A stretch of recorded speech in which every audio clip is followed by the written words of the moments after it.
Okay, so we're in a series called Being.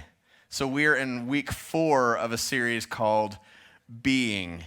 And in this, it's all about Acts 17. So it's out of this verse in Acts 17 that says this, for in him we live and move and have our being. Okay, so I'm going to have to make a few caveats in all this stuff because we're going to get to doing, and that can kind of freak a lot of us out. It's like, well, I kind of left that whole thing because my whole life it's been, do this, and if you do this, you're going to earn something from God. And I still actually, I know that's not true, but I still kind of live within that context that I might need to do something. Like even though I know it, I still kind of act out of that. Does that make sense? So I'm just going to put this out there as we just start off. So in him, we live and move and have our being.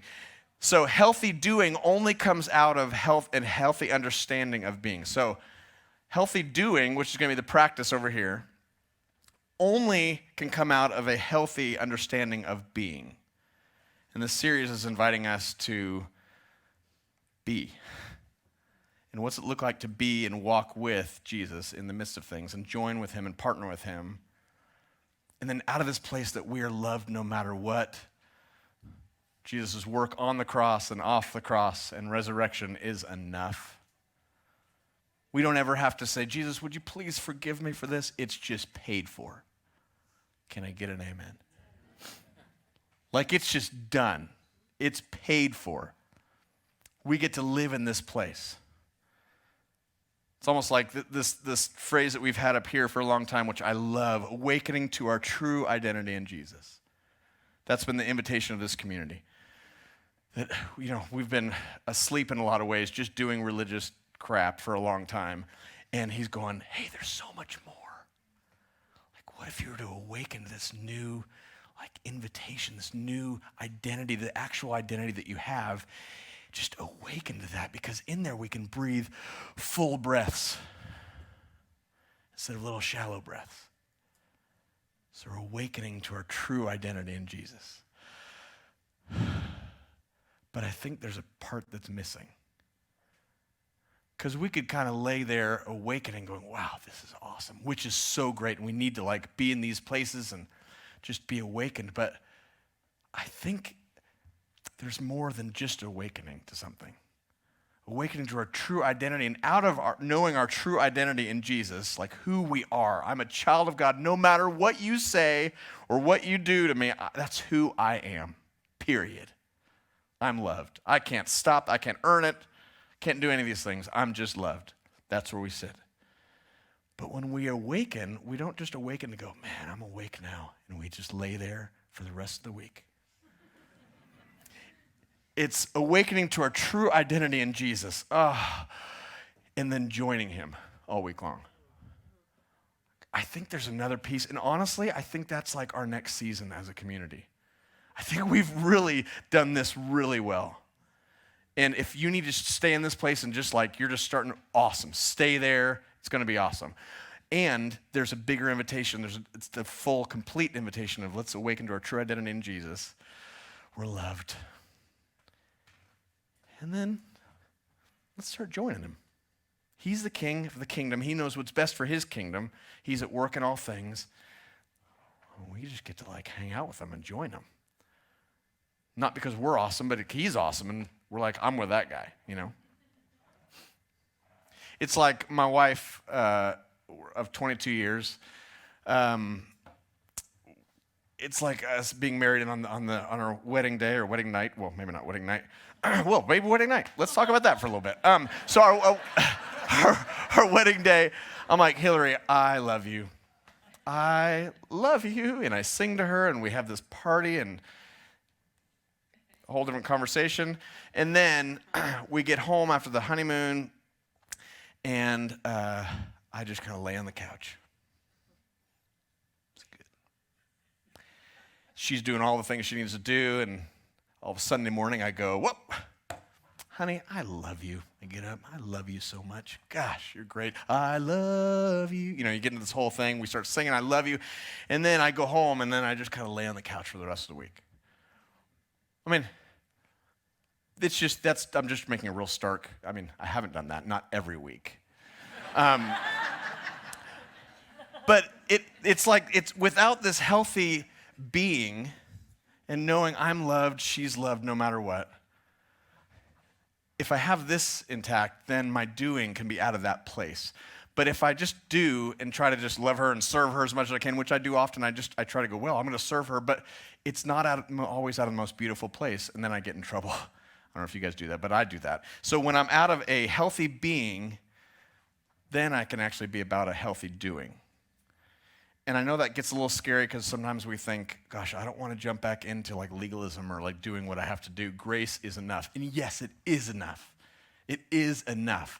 And then he's like, cool, let's go. Let's hang out today.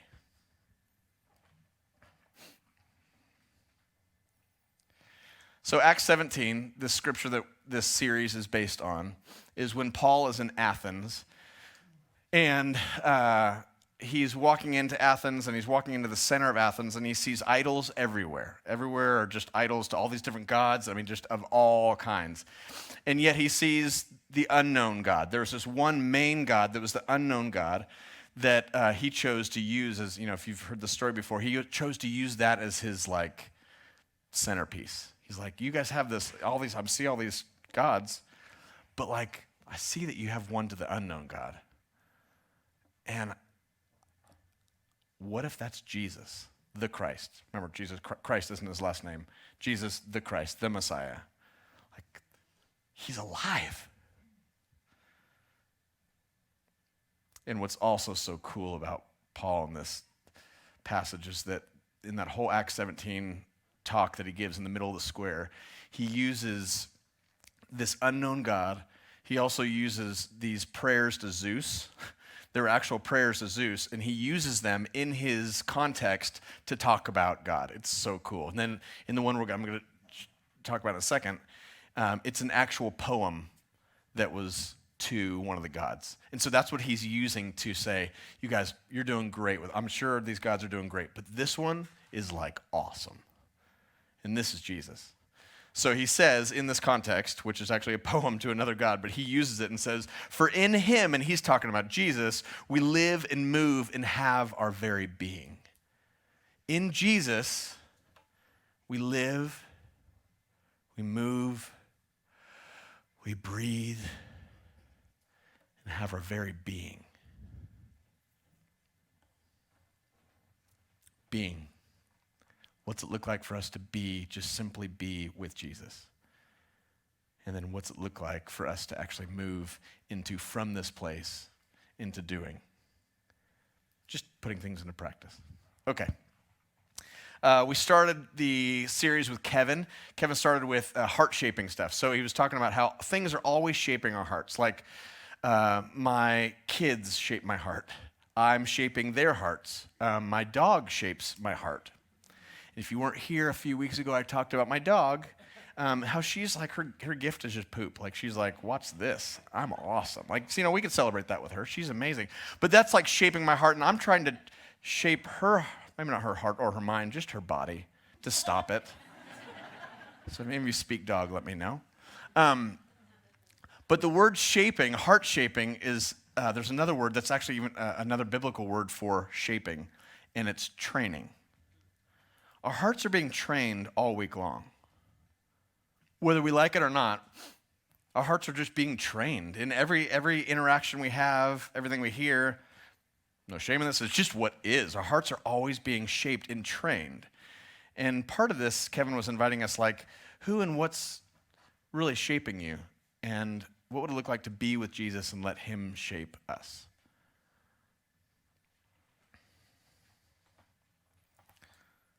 Susie talked about humility versus pride and how just being with Jesus, that a right view of oneself. Humility was a right view of oneself. And going, I'm loved no matter what. I have nothing to prove to any of you. cool, I can walk with humility after being with Jesus, knowing my place. Then last week, Kevin talked about the five different ways that we all handle conflict. And, it was awesome and so helpful at lunch afterwards as we talked about it. And at the end of his message, he said, so, hey, who's somebody that you've been in conflict with?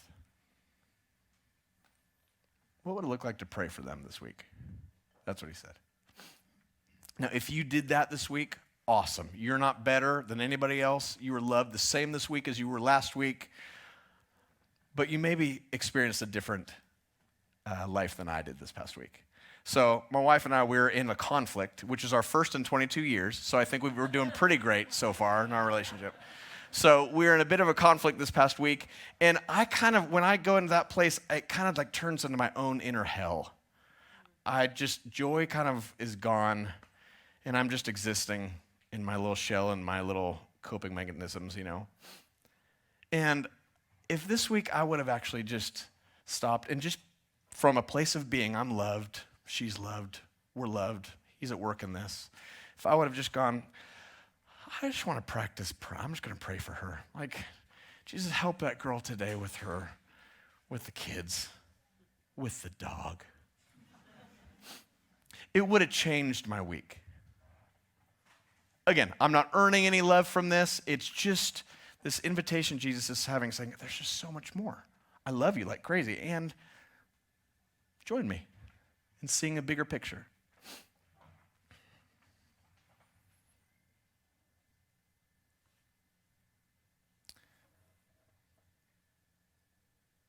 I was thinking about, when you're running up the stairs out of nowhere and you haven't worked out in a long time, and you just run up the stairs and you're like if my dog was about to go upstairs because she's obviously going to poop upstairs. That's like her gift. Like, I'm going to give you one here and over here.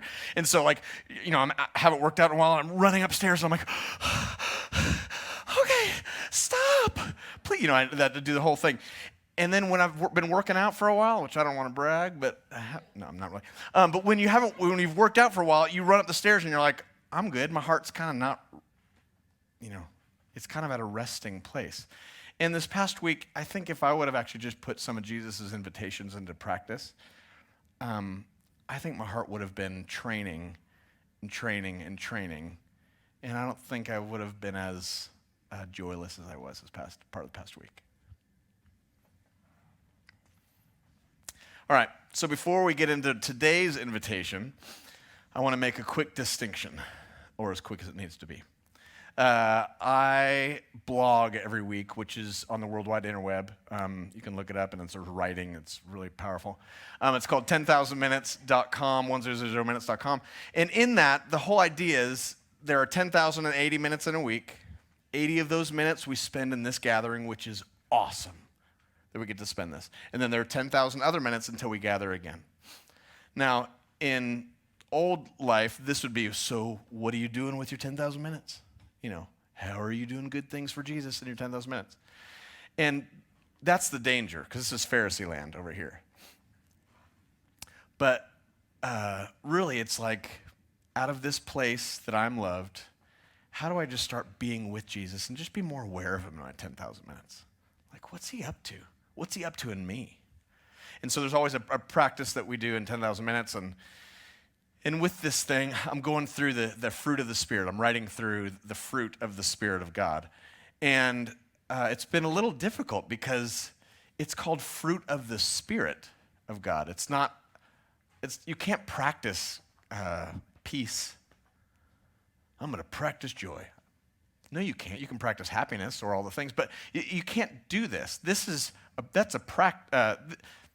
is a fruit of the Spirit of God. John 15, Jesus is saying, I'm the vine, I'm the core of this plant, this tree, the roots, I'm the core with all the nutrients and all that, and you guys get to be branches that are attached to me. And when we stay attached and aligning with him, then he will bear much fruit out of us. He will bear much fruit out of us. It's not my job as a branch. Mine don't work. But when I'm attached, he bears much fruit. Fruit, he says, that will be lasting and powerful, beautiful fruit, and my joy will be complete when I'm just staying attached. It's pretty simple. I mean, it's crazy because we make it so crazy, but like that is the invitation. To be with Jesus is what he's inviting us into, being attached. So, this idea, the fruit of the Spirit, that comes from my time just walking and being attached to Jesus is the fruit of the Spirit. Over here are spiritual practices, okay? So we've got fruit of the Spirit over here that just actually comes from the Spirit of God. Like you cannot make fruit of the Spirit. Like I tried to my whole life and it sucks and it doesn't work and you'll be exhausted at the end, right? But then over here, there are spiritual practices. And this side gets a little bit scary because it's like, well, I don't want to do more. Now I got to do this and this and this, and then I'll be holy or something, right? But what he's saying is there's fruit of the Spirit over here, and then there's spiritual practices. Oh, I don't know what just fell. Something just fell. Practices are the means, not the ends. Practices are merely just the means to get to the ends. It's not the end itself. Phariseeism would be, well, if we do these things, you guys, let's do more because we really got to do more. Then we're living in Pharisee land. That becomes the end. Spiritual practices are the means by which we remain connected and aligned to God's heart. Again, spiritual practices over here, out of a place of being, are the means by which we remain connected and aligned to God's heart, which leads to fruit of the Spirit, by the way, and we'll keep walking through that. Okay, so today we're going to talk about celebration. That is the spiritual practice for this week, is celebration. It's our hearts are being shaped and trained through celebration. What's that look like? Celebration is not a fruit of the Spirit. Does that make sense? Celebration is not a fruit of the Spirit. That's not something that's just coming out of us. Like thankfulness, being thankful is not a fruit of the Spirit. That is actually a spiritual practice. That when we actually put these into practice out of a place of being, healthy being, this becomes this beautiful invitation into seeing a bigger picture. And actually the fruit of the Spirit actually, that's already alive and well in each of us, starts to actually come up and come out. So we're going to talk about celebration. What are things that you have celebrated in your life? And this is a question to you to use with your mouths. So what have you celebrated just in your life? Go. Relationship. Marriage. Wisdom. Birthdays. Divorce. There you go. We will get to that. Keep going. Keep going. Huh? Waking up. What else? Graduation. Potty training? Yes. Girl, and you would know with 40 children. That's awesome. What else? Birth of a child. That's worth celebrating. What else? Passing a test. Did you pass? I mean, that's okay. Either way, you're great. It just, that would be like, if I was going to pass it, I would celebrate. Okay. Anything else? Anniversaries. Jobs. I have a list. First one that I think is really helpful and good for our hearts, and this is worth celebrating, is life transformation. It also happens to be a blue tarp and a blue tarp building with a blue pool. So I think the color blue seems to be a pretty cool theme around here, so I don't know if that's what we're celebrating. So go with that. I think Miracle Grow is worth celebrating. As I've been using this, it comes on and off, but it's like, it works, you guys. It's worth celebrating. I think the ugliest baby ever is probably worth celebrating. Most babies are not awesome looking, and this one kind of takes the cake, I'll be honest. That's worth celebrating to me. 22 years of marriage is worth celebrating because that girl's awesome. And I'm getting a little vulnerable with this one, but plastic surgery has been really worth celebrating for my wife and I. Thank you. If you've ever been to Gray's on Main, the anthem Spirit is worth celebrating. That thing is pretty awesome. We were just in Puerto Rico recently, and we were walking on the streets because that's what you do. And all of a sudden I saw this, and I thought, this is worth celebrating. It's Santa or Saint Nick, and he's got the three wise men, and they're a band, people. Like, got a guitar, we got a gourd, because why not? And we got maracas, and Santa's got I think it's a snake, and then he's roasting a pork pig. So that was for sale. And I think it's his protest against vegetarians. I don't know if that's true or not, but it just feels like that was the right thing there. We're going to celebrate that. Let's celebrate its worth is the creativity of the 80s hairdo. And Jesus, would you let that come back, right? Girls, we're doing it with music, so why don't we just pop it up a little bit? Okay. The unitie. This was really awesome way back when. The unity, and honestly, I just made up unity. I just thought I'd make fun of my friend Bart and Shannon, mostly just Bart because he's a dork, and it's more fun to make fun of friends because I have the mic. He's worth celebrating. This blue tarp is worth celebrating. That is a real live replica that somebody made at Christmas time and gave to us. So nothing like good gifts, but that is worth celebrating, apparently. Is that ridiculous? So if you guys want to buy that, it'll help the building campaign. It'll be $5,000 as of today. Okay. Biblical celebration is mostly all about the feasts and ceremonies that invite us to remember and to be thankful. So in the Bible, there are all these ceremonies and there are these festivals, and they have feast after feast, and they have them year after year. I mean, if you start going into it, it's amazing. For wars that were won, for battles in the middle of battle, as they're in the middle of battle, they would celebrate. Weddings, they would have feasts for. Literally, the seventh day of the week is a weekly celebration that we made it through another week, and God is at work in all things. And today, we're just going to rest and remember Him. Really, the Sabbath is a stopping. It's a remembering and a reflecting, and then it's thanks. That's celebration. Over and over in the Bible, this is the story that we see. The Israelites had been in slavery for 400 years. Like, that's lots of years, right? 400 years in slavery.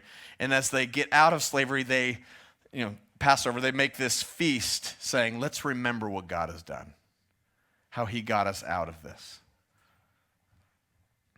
They celebrated hard work. They celebrated rest. In the New Testament, we've got the story of the prodigal son. And prodigal, actually, the word prodigal means lavished or reckless or wasteful. And he was reckless and lavished and wasteful with all of his dad's things, right? And then after he was done, he's like, well, I've done everything I can, literally wasted everything I can. He came back. And then the prodigal father, who was lavished and reckless with his grace and love, what did he do? He celebrated, right? He put on a party. We've got the Lord's Supper, which is the upper room with Jesus, which was actually Passover. And Jesus was with his guys the night that he was being arrested. And in that room, they're sitting there at dinner, and what do they always have? They always have bread and wine. And he uses these two elements to say, you guys, this is my body, and it's going to be broken for you. It's like my blood that'll be shed for you. And with this, it's worth remembering over and over and over. So every time we take communion or the Lord's snack, we're really taking the bigger, supper. So every time, really what I think he's saying is, every time we gather, what if we just stopped, remembered God's goodness, and then thanked him for it? That's celebrating. Easter is kind of a big celebration around here, you know. Good Friday is a big celebration. There's no Easter without Christmas, which is God with us always, all week long. It's not the event we celebrate, it's out of the event who we become. Think about that, like the Declaration of Independence, like we're not celebrating the jot and tittle of the stroke of the pen, you know. That's not what we're celebrating. We're actually celebrating what that makes us into, like our identity because of what happened. We're celebrating Memorial Day. We're not really celebrating them dying. We are so thankful. We're stopping, we are remembering, and we're thankful for what that has given us today. Does that make sense? Christmas, we're not really celebrating the manger or the nativity scene or the baby. I mean, you know what I mean. We're celebrating who that makes us. We're stopping, we're remembering, we're reflecting on who we actually are, and then we're so thankful. Jesus, thank you that you are alive and well and at work in this room, and then as we scatter, you are alive and well. And our identities are secure, and then we get to join you in it. So it's not the event that we're celebrating so much as what it means. Okay. Celebration requires stopping and slowing down. Celebration requires remembering and reflecting. And celebration requires thankfulness. So stopping, reflecting, and thankfulness. That's celebration. My dad, as I was growing up, he would always say, Timmons are thankful people. I mean, always. Well, yeah, but Timmons are thankful people. You know, I was probably ungrateful for something. He's like, totally. But as Timmons, we're thankful people. And he like shaped my heart in that way, which I am so thankful for. He trained my heart in that way. And there have been many seasons in my life, especially in hard seasons, where I've gone, you know what, God, I'm not thankful for this. I don't know how to do this. And if you're so good, this sucks. So, I don't know.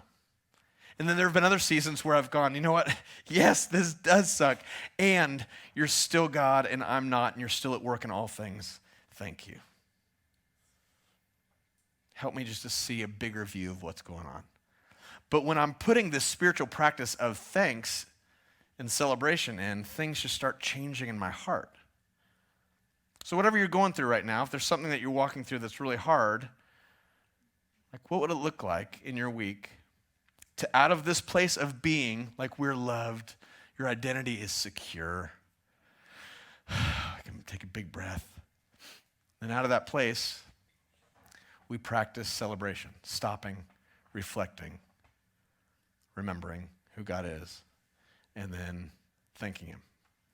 Now, I'm not awesome at stopping or reflecting. So those are not my gifts necessarily.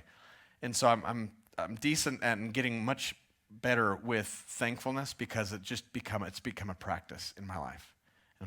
It's been so helpful for me. It's changed me. But these first two, I'm not great at just going, I'm just going to stop here for a second and just remember and then be thankful. So I don't know which of those areas is harder for you, but this is the gift of celebration. This spiritual practice will work and will invite you into some bigger things this year. If not even this year, just this week. Because we get to practice this week. Spiritual practices lead to intimacy and alignment with God's heart, unlocking the fruit of the Spirit, which is the fullness of God alive in us. I'll read it again. Spiritual practices lead to intimacy and alignment with God's heart, unlocking the fruit of the Spirit, which is fullness of God alive in us. You have the fullness of God in you.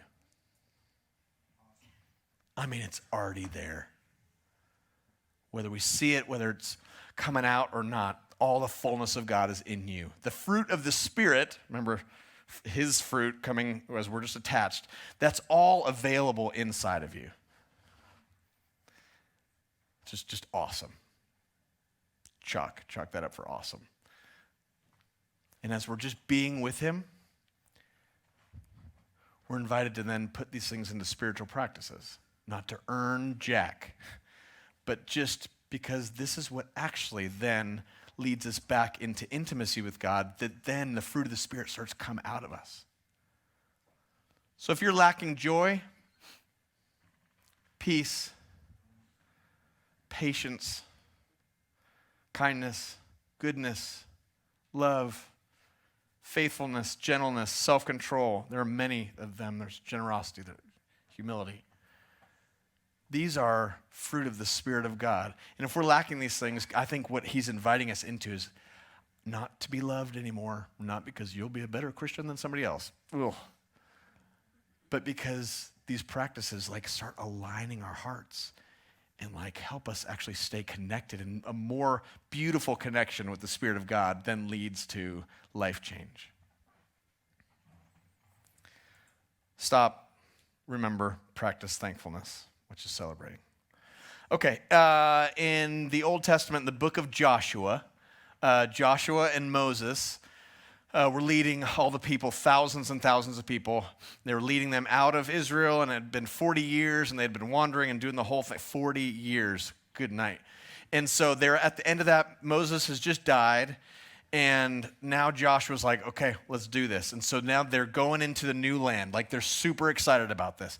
And they're going to the new land, and all of a sudden they get to the Jordan River that was actually flooded. And they're like, they said some other words, I'm sure. I don't know what that would be in their language, but they said something. And all of a sudden they're going, okay, God, what do we do here? The people are not happy about it because now they're stuck. And so God tells them to take the Ark of the Covenant, the promise that they're holding, which is basically Raiders of the Lost Ark. Just do the math. And they walk into the water, and they put their feet in the water, and they're told to just kind of stay there until the water resides. And a few miles up, on this really windy Jordan River, is a town called Adam. And up in Adam, the water actually stopped. There's some really cool stories about that, by the way, and how that actually still happens today. It's really interesting. The water stopped. They got to cross over and then go into the promised land. And so what God reminded Joshua to do is, hey, would you stack some stones? On the other side, would you stack these stones and remember all that I did? Because I love you guys like crazy, and I'm at work in all things. And what seemed to be we are doomed, I'm at work in that too.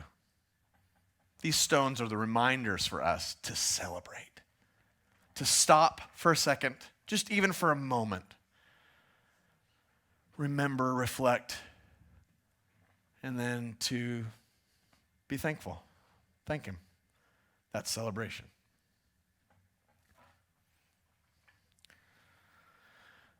Drew Salters is an elder here, and he's an awesome dude.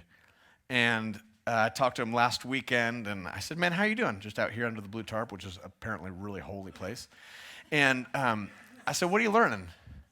He said, man, I'm not a huge fan of New Year's resolutions. They kind of make me gag a little bit, but this year I really had the sense that I've been almost complaining a lot in some ways. And that God was inviting me into a different practice this year.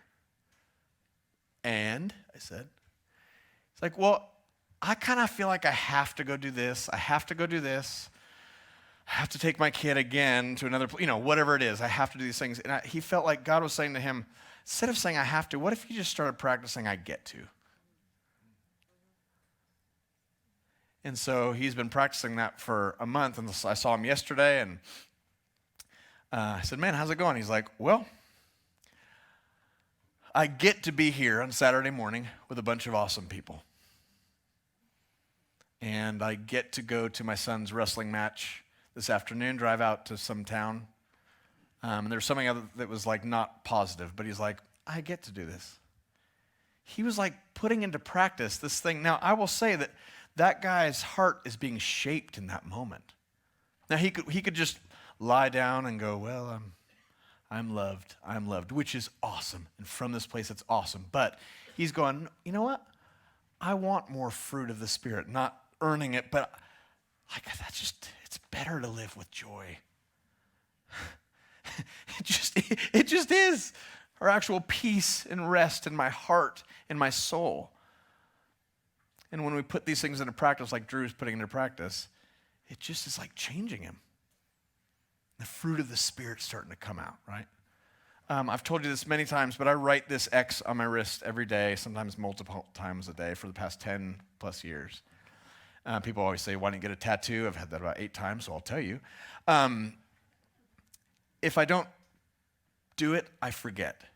And this is like my stopping and my remembering and my thankfulness. Every single day I get up and I go, man, I got another one. The tumors in me should have killed me a long time ago, and they're just hanging out. I got another one today. We got another one, people. And this week, when I do this, I want to remember that I've got another day. And this week, when I see this during my day, I want to go, okay, not to earn any love, but just because, God, you're inviting me into so much more. I want to actually celebrate, what are you doing? I want to stop in the moments in my car, maybe not stop literally, but stop my heart in the car. I want to reflect and just remember, okay, God, I saw you in this. I don't know what you're doing, but I just know that you're working. I will remember you. And then I'm just going to thank you. Thank you. I want to celebrate.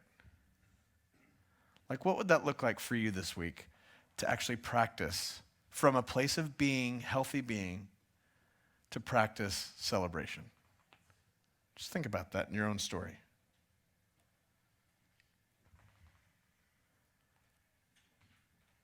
Would you close your eyes for a second? What would that look like for you this week? In the mundane, in the crazy, what could you celebrate? Even practice that even just right now. Why don't you celebrate? Stop.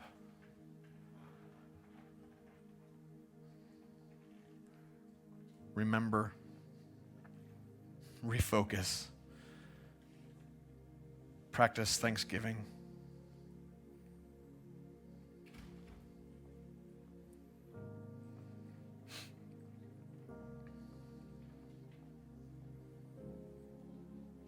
Celebrate a sunny day in the midst of a season of gloom. God, you're good. Celebrate firsts, seconds, and the seemingly mundane. Celebrate Girl Scout cookie season and an A on a math test. God's at work in all things, teaching us and shaping us in all things. Celebrate new tastes, flavors, the completion of a long book, an act of kindness. Celebrate an act of courage. Simply celebrate the gift of a friend. Celebrate the first daffodil of spring, the discovery of a new talent or interest, a clean bill of health, or the completion of chemotherapy, the gift of yet another day to be alive. We celebrate our mistakes for the learning we gain from making them. We celebrate our loss for the reminder of the gift it was. We celebrate our hurts because they attune us to our humanity. We celebrate the transgressions against us because they help us be clear about who we are in Jesus and who we want to become. We celebrate divorce for the experience the relationship has offered us, the lessons we have learned through it, and for the possibility of a better relationship as a result. We celebrate death, not death itself, but there's a whole life worth being grateful for, and for the reminder that we only have one life to live.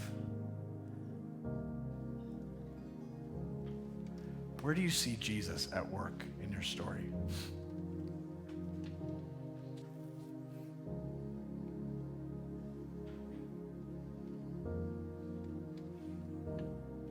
open our eyes, even as we pray these next songs together. It's almost even us just kind of stopping and refocusing, being reminded of who you are. And then these songs are just saying thank you.